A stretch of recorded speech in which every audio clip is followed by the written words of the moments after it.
Hi folks, been meaning to make a video about this little amp for a wee while now. And this is my positive grade Spark Mini. Very cool it is too.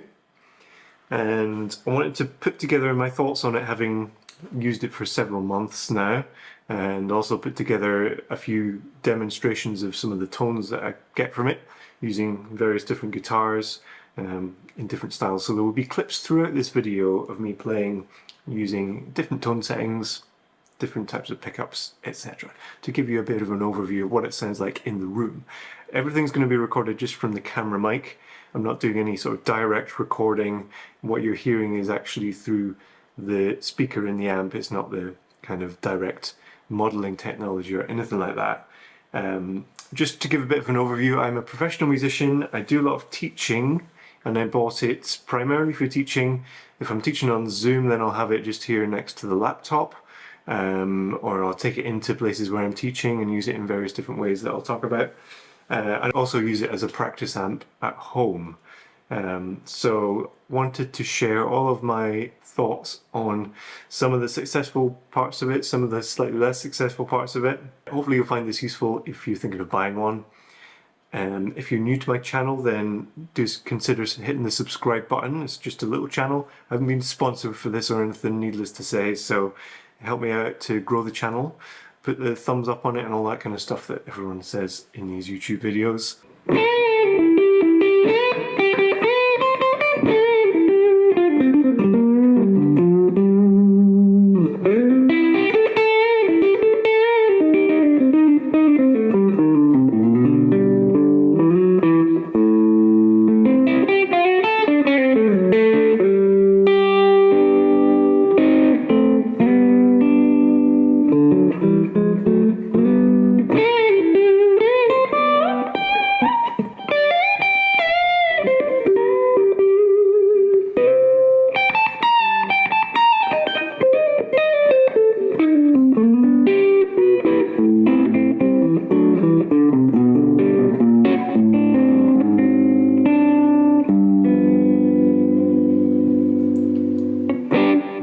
So, most obvious question is, how does it sound? And I guess I'll answer that primarily just by the clips that you'll be hearing in this video, and you can judge for yourself whether you like the sound of it.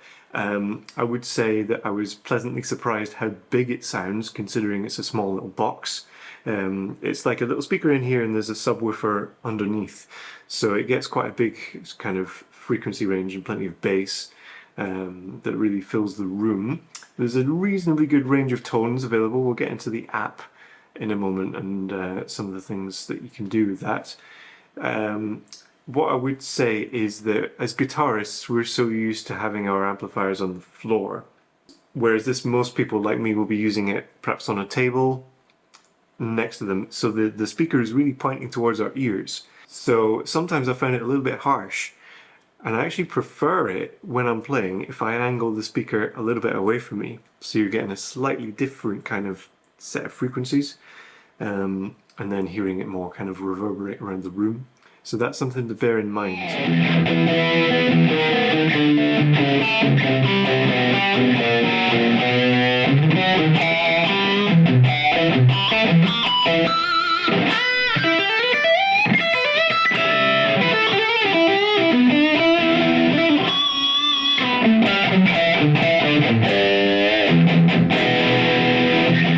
How loud is it? The answer to that is certainly loud enough for practicing at home. Loud enough for using with a band? Certainly not. You would have to have some kind of external speaker cabinet to use it with a drummer. And what I have found, although it kicks out a decent amount of volume if you're just jamming with a friend, that's great. But the volume control, if I'm boosting it sort of maybe beyond 7 out of 10, then it starts to break up in quite an unpleasant way. You get this kind of digital clipping sound. It could just be mine, but that's been my experience so far.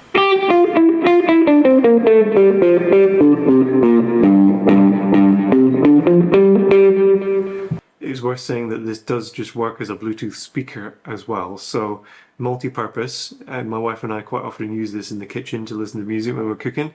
And it's actually really decent quality, you know, the fact that it's got the subwoofer on the bottom. kicks out some good bass, and it's really decent, and it connects very easily to any of the devices that you want to use it with.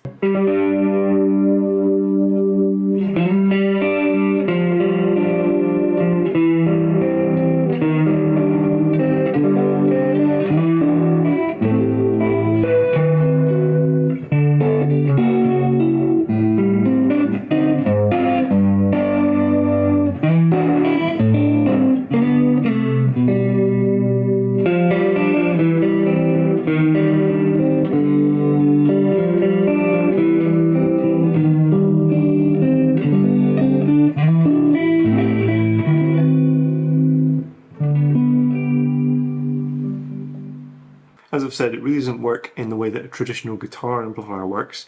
All the tone settings are done via the app. You can access all the various different amp models, all the various different effects, and change the settings of the amp and change the settings of the effects pedals. On the actual amp itself, we only have 3 knobs, one of which is the preset knob, where you can switch between 4 different presets, and you can change those and sculpt them to your own liking. There is the guitar volume, and then the music volume for if you're playing music through it via Bluetooth. So if you're playing and you just want to turn the mids up a little bit or turn the gain down or whatever, there's no quick and easy way to do that unless you're connected via the app, and then you can go into it and tweak the settings as you like.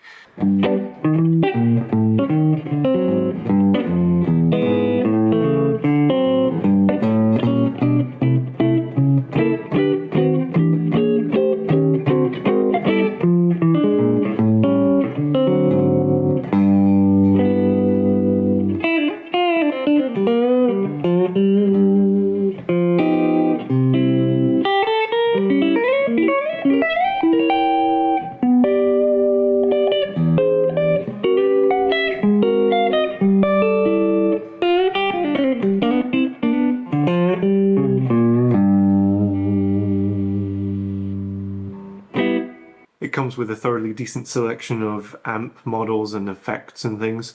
You can pay for more of them as well, and it comes with some of Spark's presets that you can play around with. One thing that's worth noting is that there's no feature to mess around with the cab.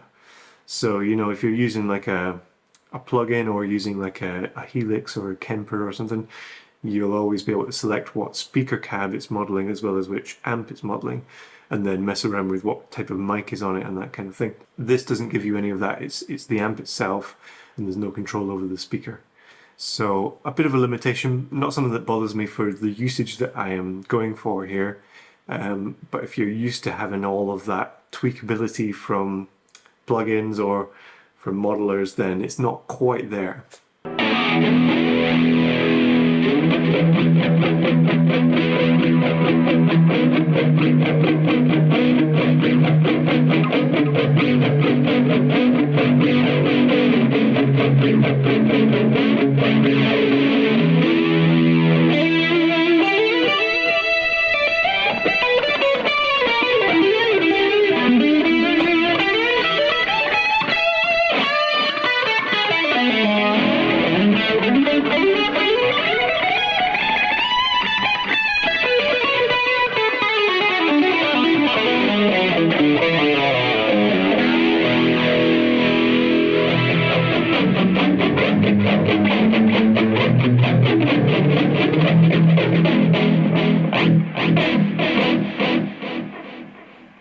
The app also has various educational bonus features. There's some jam tracks. I mean, let's play one. This is pop style.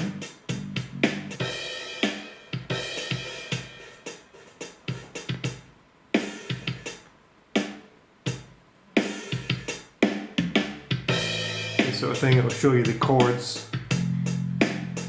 You can jam along with it. You can even play some chords to the app and it will analyse what chords you've played and then build a backing track around that, which is very smart. It's a little bit hit or miss, I've found, but it's a cool feature. And there's kind of various videos as well where it will show you the chords of famous songs and you can play along with them. And all of that stuff is really good. It's not unique. I mean, there's a lot of stuff out there, especially on YouTube, if you want jam tracks or if you want songs with chords to play along with. There's plenty of that out there in other places. So it's probably not a reason to buy the amp in and of itself, but it is cool that they've packed so much into this, and I can see for some of my students that would be a really beneficial extra feature.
Is it? I've just weighed it. It's 1.5 kilograms, which is about 3.3 pounds, which is really light. You can lift it with one hand, no bother, you know, and that's great. It's very portable. You can take it into work. You can take it on a holiday, carry it around with you wherever you go.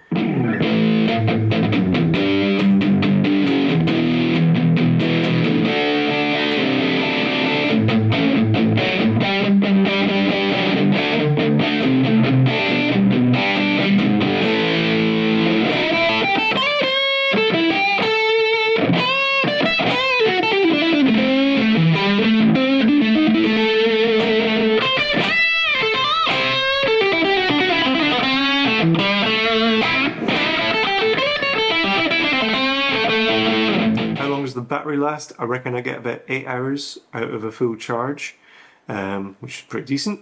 You charge it just via a USB.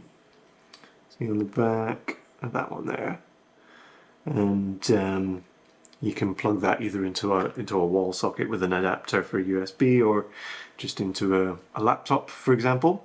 And you can use it while it's charging as well, which is quite helpful.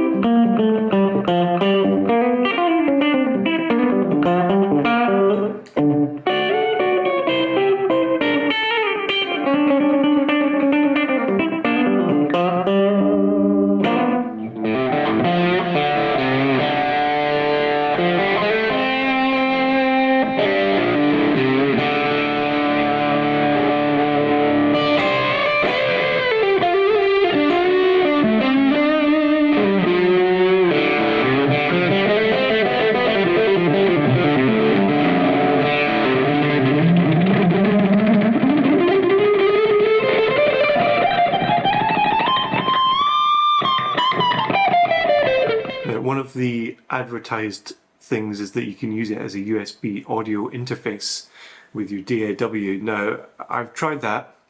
It could just be that I've had bad luck, but I've found the latency when using it as an interface is really bad. If you don't know what that means, latency basically means there's a delay, there's a gap between you playing the note and then it being recorded and you hearing it back. So it means you'll play in time, but it will record everything out of time, which is extremely frustrating, I'm sure you can imagine.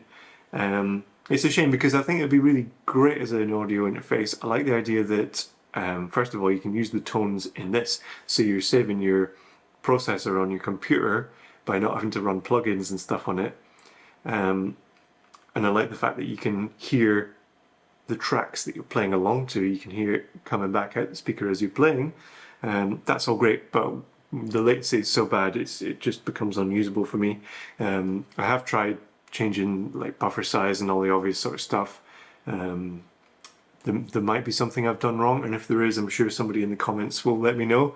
But I have no problem using, for example, my Focusrite interface, and I don't have any latency problems with that. So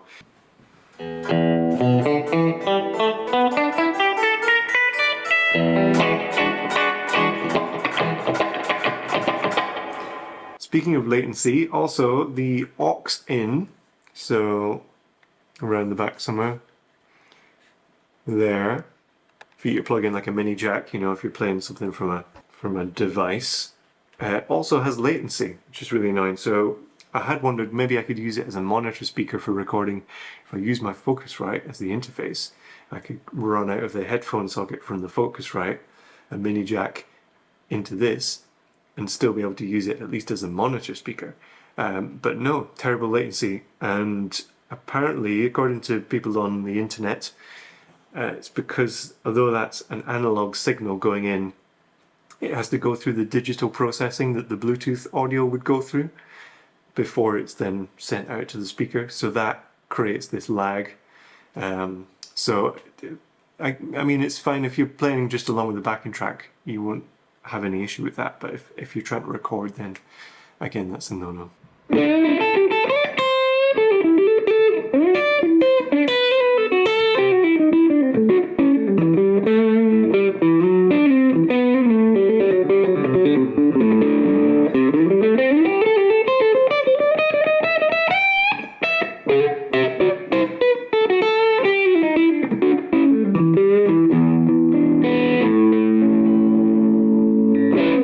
So any regrets? Certainly not. I'm really pleased that I bought this.